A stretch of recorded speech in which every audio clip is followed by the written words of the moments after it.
Good morning. Well, we're off on a walk. It's slightly different from what you might have seen previously. I'm back in the UK, back to near where I used to live, and we're going to do two things. We're going to visit Deadmans Wood and Fort Purbrook. We're up here on Portsdown Hill overlooking Portsmouth and the Solent, which is where I grew up, I suppose. Anyway, let's go on the walk. It's quite good. There's some interesting things to see. Cheerio. So we get the obligatory style scene for YouTube. Not that you'll see me climbing over it or through it or whatever, but Portsdown Hill is a chalk hill that overlooks Portsmouth, protects it from the north, and along the top of the hill and down the western side a series of forts were built by Lord Palmerston in the 19th century to protect against French invasion. The forts are visible from the Portsmouth side, but if you go around the back of the hill, which will be what we're doing, they're invisible. You can't see them. You climb up the hill and you would just disappear down into the moat. I don't think not entirely sure whether we can still get close enough to see how it might appear to an invading force. But anyway, the woods surrounding the forts were cleared. So this meant that the troops coming up could be clearly seen, and they had to overcome a moat to get in any further. The idea being that the French invading forces would land further up the coast, circle round, and then try and gain the highland over Portsmouth to mount their huge guns and attack the harbour. And the forts were thought about from defending in that kind of way. I say there are several. We don't know how many there are. I forget. On the top of the hill there are Fort Purbrook, Fort Widley, Fort Southwark, and Fort Nelson, and you've also got Farlington Redoubt. There was one at Crookhorn, which is roughly where we are now, and there are then a series coming down the hill. Anyway, the clear grounds were then taken up by a golf course, which is where we are now. So we're walking across the second hole, the second fairway, and here is the wood. My memory, the wood was planted as a copse, I believe in the 1930s. The idea behind it was to create a marker for Portsmouth Airport. Yes, Portsmouth, the island city, had an airport, and I'll try and focus in on it for you here, although the airport is long gone. It stopped operating as an airport in the mid-1970s. Around about where you see these grey buildings in the centre is where it once was. It's now a housing estate. Anyway, the idea of the copse was to provide a guide for the pilots. Actually, some good views here. In the background, you can see Spinnaker Tower, which was one of these kind of like white elephant millennium projects that they did, but it's you forget it was a couple of years late or whatever it might have been, but it's quite a landmark now. The landmark at one time there was, of course, the coal power station, two great big chimneys and a big block, and now we come round, there we go, come round to Langston Harbour. You see the marshes, very low lying place, and this was where they would have mounted the Starfish project. I'll tell you about that in a second. So the Starfish project was a system of protection for Portsmouth. So the idea was that you would light fires around an area where there was no population, obviously over the harbour, and then the Germans would be fooled into dropping their payloads where there was less danger. Anyway, so we're entering the woods. Deadmans Woods it's called. Now, I don't know what its original name is. That's an interesting one. Became to be known as Deadmans Wood because a group called the Men of Trees came here to plant, well, no, sorry, that's the wrong word, to erect various stones in memorial for different servicemen who paid the price. So we're coming up to the first one here, and I've got a photograph of this. The text that it says there, I don't remember it from hand, but I'm sure I'll try and insert that into the video some point. Maybe at the end might be the easiest thing to do. I believe there are 3 of them, although it's not entirely clear whether there were any more. The records don't seem to show. Anyway, so the second one is here, and it says, in memory of Flying Officer J. Kelly, RAF, killed in action over Normandy in 1944. So rest in peace, Mr. Kelly. And the third one is over here.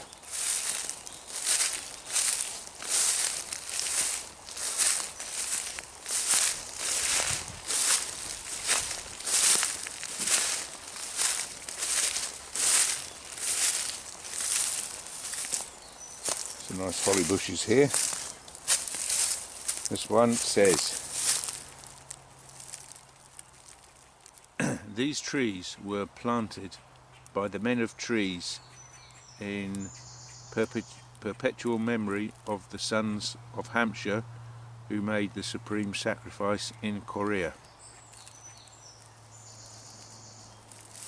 So the third stone, its plaque is destroyed. I don't know quite why, but it's destroyed. But the inscription on it is known, and I will insert that a bit later in the video. So Deadman's Wood is at the top of the hill, and as I say, it's in the middle of a golf course now, where I used to come and we used to have a go at playing golf. It's good fun. It's a good place for a municipal course. It's actually not bad at all, I think.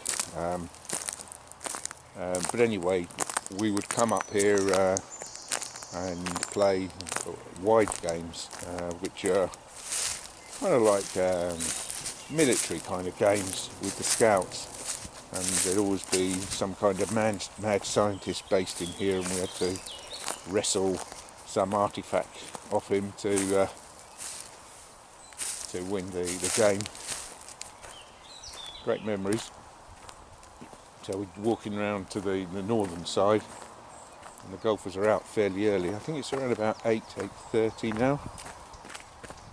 It's quite a chill. There's a chilly breeze. I don't know quite what the temperatures are, but it's probably between 10-15 degrees, and we're 16th of May. This is the first hole.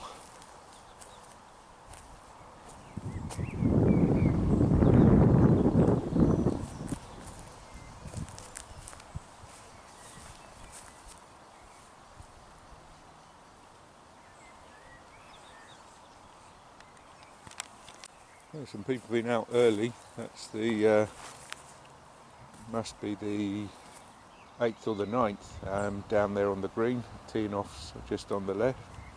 The ball's shooting past us, and down where you can see perhaps the buildings there would have been Crookhorn Redoubt in the distance you can see one of the highest points in Hampshire, which is Butser Hill. I believe that's there where you can see the towers. Got the rolling South Downs heading off to the right. Anyway, back into the woods, and we'll go on the second part of the walk. Of course, we'd come up here at night time and frighten the life out of ourselves trying to get through all the brambles and what have you that were here. Seems totally different today. And of course, at the time I never knew why it was called Deadmans Woods. It was only recently, or more recently, that I had a look on the internet and came across a wonderful website called Portsdown Tunnels, which tells you the story of Portsdown Hill and all the forts, all the places that are there, the barrows, this copse. Goes very deeply into the Palmerston forts and their history and other stuff as well. It's well worth looking at, highly recommended, and I hope the website is maintained alive. It's the work of one individual, a chap called Bob Hunt, and I hope it's maintained. Anyway, so just in the background here you can see a flag and some brickwork. Well, that's Fort Purbrook. That's where we're going next. So down the path and away. I'll bring you back in a minute once we're closer. So here we are at the main entrance to Fort Purbrook, which is now a youth activity centre, which you can't, well, I think they do guided tours for groups. There is a society that looks after it, the Palmerston Fort Society, which has its headquarters here. So if you wanted to visit, you'd need to make contact with them. The forts, all of a similar kind of style, and they all have a deep moat covering the sides and the rear, which we're just about to look at here. There's been a wall collapse, as you can see on the right hand side there. Last time I was here a year or so ago, they were telling me that they're trying to work out how to do it and maintain the original style, similar materials. It's a listed building, so it creates those kind of problems.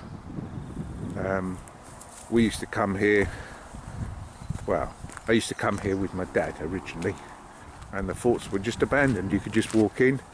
It's riddled with tunnels and accesses out into the moats, and for a little kid of 5 or 6, or maybe just a little bit older, it was an adventure. It really was. Later, because we used to live nearby, it was a place where we could come up onto the hill and just play all the games you do as a little kid. And after their abandonment in the early 70s, they started to get vandalised. I think they were eventually closed off to general access, and then they were taken over by a chap called, I believe it's Peter Ashley, who set up a kind of like a youth development. Youngsters come here for camps and they do all kinds of adventure activities. Anyway, this is the path that takes us all the way round the fort. At one time there used to be access such that you could jump over the fence, shall we say, and get up to the edge of the moat, but I think that's all been taken out of use. But anyway, we'll go round the fort, have a look again at the golf course as it reappears. This is the second 9, and then come back and I'll sign off from the fort. Now we are in luck. we've got ourselves a robin. So let's see if I can focus in on him or her. It was just, oh, he's gone. Oh, here he is, it's another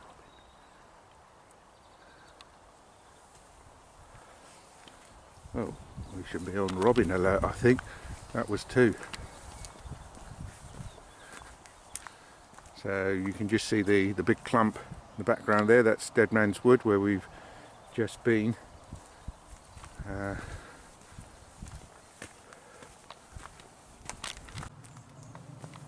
trooper pigeons here, or doves, whatever they might be.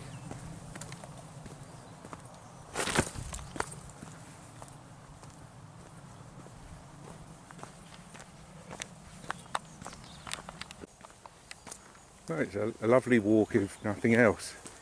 It's a shame you can't get, or at least so far, access to see the fort from behind. But they do hide themselves really well, so if you could get to the moat's edge, then that would give you a clue. If you couldn't get to the moat's edge, you really wouldn't know they were there. I don't know if we're going to get a chink through the trees. We might well do. So the golf course is now reappearing on our right. This is the final 9. Couldn't tell you the hole numbers now. I think this is probably the 10th green here, and then the next hole, the 11th, will be a shortish one, which will probably go right past. So you can get the idea of how the area behind the fort was cleared of the woods, some of which they didn't clear, and there's obviously a lot of new growth. When I used to play here, these were all saplings, but and there's some nice greens here. There's some nice golf to be played. Again, for a municipal course, there are, I don't know, it's a very good one, I think. So it's just gone 8 in the morning, and I was thinking, well, there's nobody here. I mean, I've seen 1 or 2 golfers on the first 2 or 3 holes, but the outward 9, the return 9, there's absolutely nobody there. And of course, it's far too early to have got around now. Here's a peephole. I don't know what you'll be able to see. I can see a mound, nothing more than a mound on the other side. I don't think you're really going to get a clear view. There might be a gap. Let's hope there is, or maybe a side view.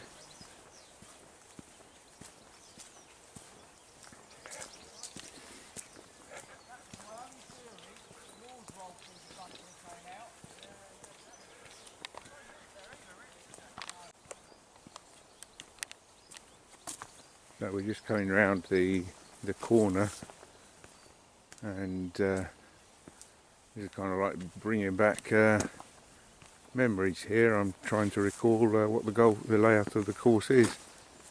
So that's the 12th. I think there's a hollow here just in front of us where these huge trees are, and the return fairway is on the other side, which you can probably see just over there. No sign of the fort or any more robins so far, but I have seen lots of robins up here before, so it wouldn't surprise me if we find 1 or 2. We've more or less gone right round the northern and the sides of the fort, and we haven't been able to see it through the trees.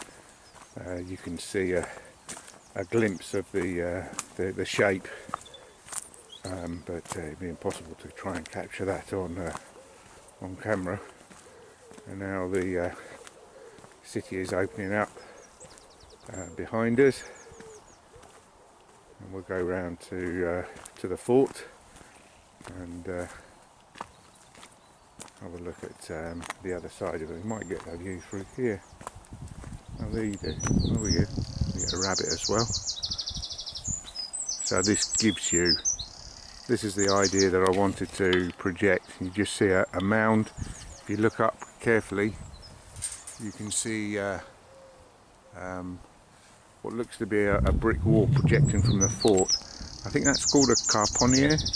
So there's a gallery on the inside with gun slots. So should anyone try to take the fort by coming down the moat, they don't have crossfire from the people inside the gallery. And we've got a friend who's come up to say hello. Hello. Hello.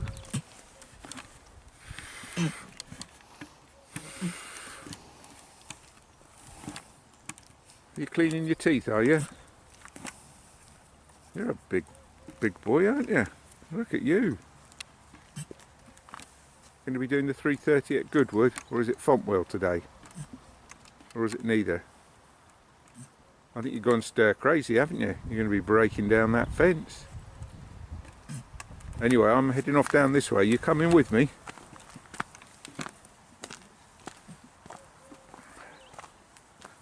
So this is not bad so far. 2 robins, 1 rabbit, dirty great big horse who's on the 3:30 at Fontwell or Goodwood, and plenty of pigeons and other such birds.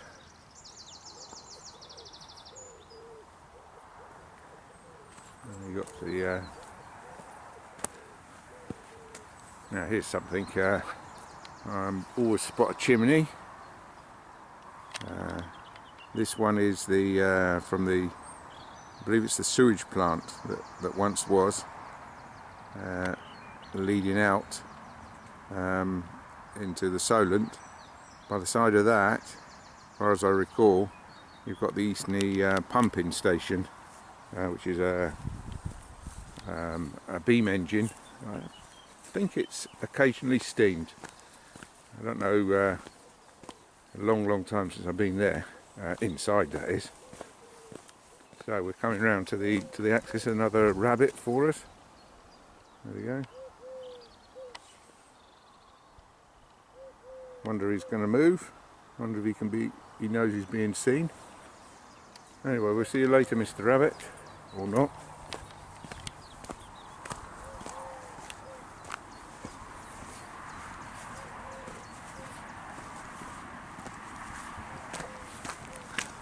So the fort's looming up ahead of us again,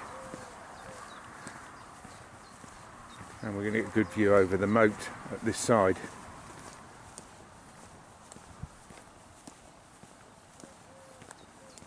Yeah, we're right on the corner, which is excellent. Well, not quite as I imagined. There's all kinds of stuff down there. There's even a pond. But behind it, and in fact there's been a rock fall there, you can see carefully the chalk face. That's an indication of a fall.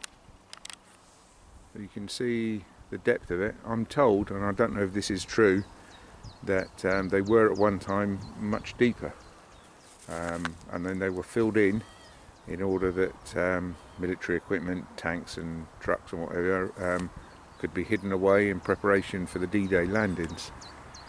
I don't know if that's totally true, but certainly a story I can remember being told.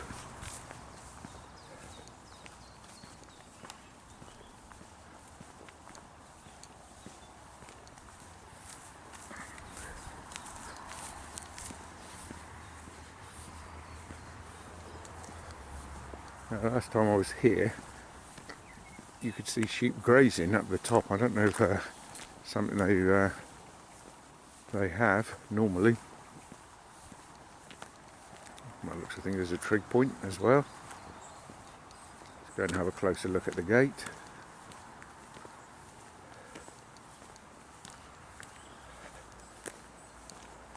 Amazing constructions. They're now over 150 years old. And this is a nursery. It won't be open on a Saturday. Today's a Saturday, so I won't get too close in and film.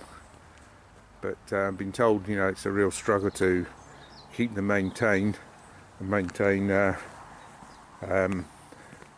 originality. So if anything needs to be replaced, they need to seek out similar or identical pieces of equipment.